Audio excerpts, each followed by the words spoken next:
اعوذ باللہ من الشیطان الرجیم، بسم اللہ الرحمن الرحیم۔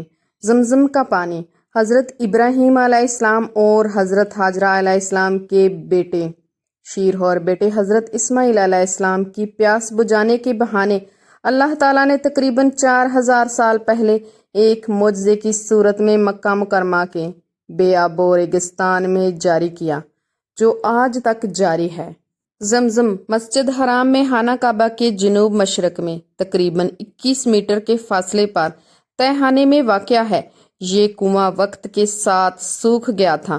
نبی پاک صلی اللہ علیہ وسلم کے دادا جان حضرت عبد المطلب نے اشارہ خداوندی سے دوبارہ کھدوایا، جو آج تک جاری ساری ہے۔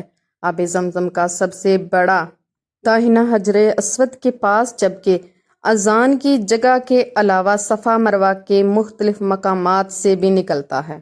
1953 تک تمام کنووں سے ڈول کے ذریعے پانی نکالا جاتا تھا، مگر اب مسجد حرام کے اندر باہر مختلف مقامات پر آب زمزم کی سبیلیں جاری کر دی گئی ہیں۔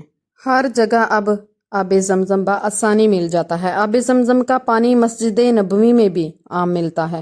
حجاج کرام یہ پانی دنیا بھر میں اپنے ساتھ لے جاتے ہیں۔ ویڈیو میں دکھایا گیا ہے کہ آب زمزم کو خصوصی ٹینکوں کے ذریعے مدینہ منورہ بھجوایا جاتا ہے۔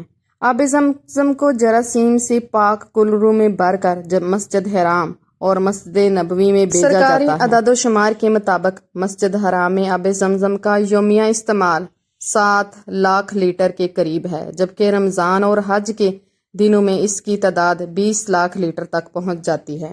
آب زمزم کا پانی سالہ سال پڑا رہے خراب نہیں ہوتا، اس میں غذا بھی ہے اور شفا بھی ہے۔